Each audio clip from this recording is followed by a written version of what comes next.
Bienvenue dans Next Gen Manufacturing Nexus. Aujourd'hui, on s'intéresse à des profils un peu particuliers, ceux qui littéralement font tourner notre monde, les ingénieurs en énergie.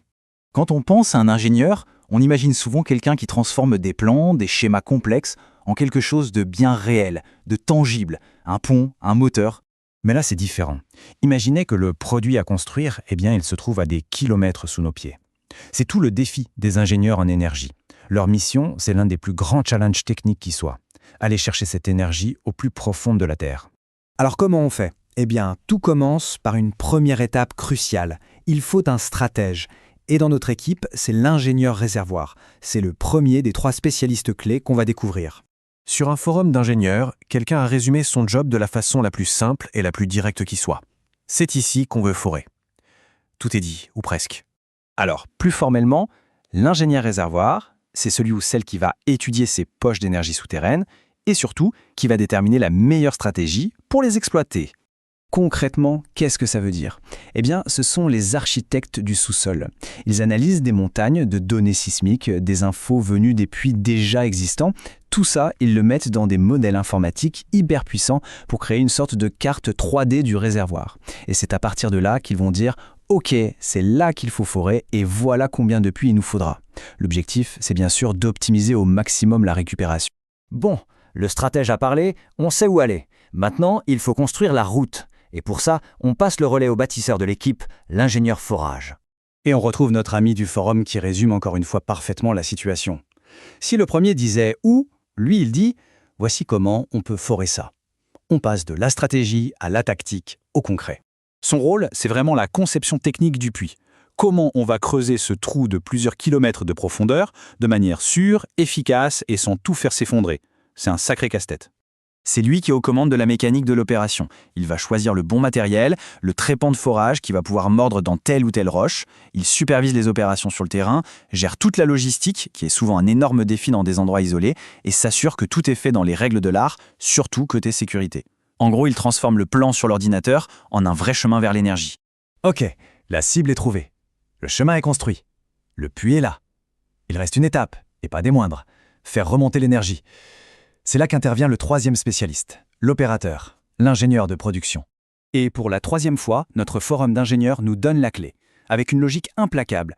Maintenant qu'on a fini de forer, voici ce qu'on fait. C'est exactement ça. Son travail commence une fois que la connexion avec le réservoir est faite. Son job, c'est de gérer l'extraction au jour le jour.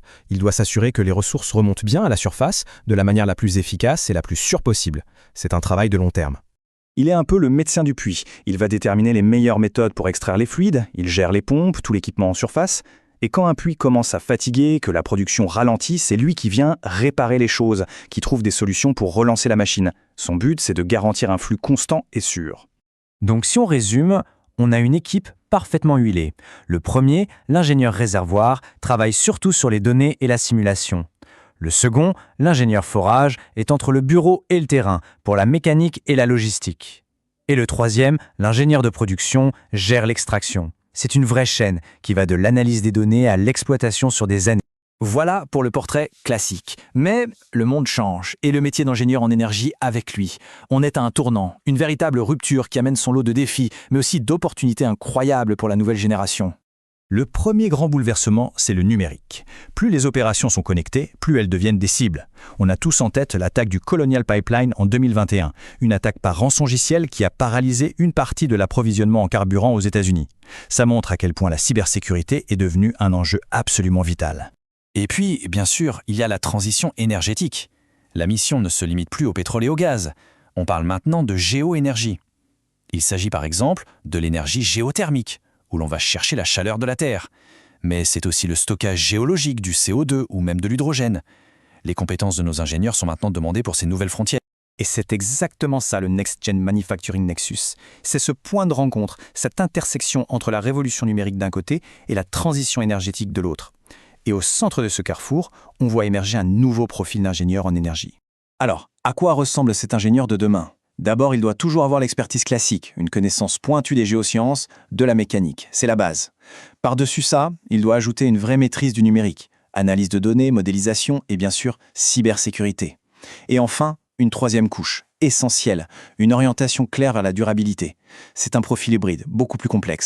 Tout ça nous laisse avec une question fondamentale. Face à cette complexité croissante, de quelles compétences précises cette nouvelle génération aura-t-elle besoin pour construire l'avenir énergétique? C'est une question absolument cruciale, car notre avenir énergétique commun dépendra directement de la réponse qu'on y apportera.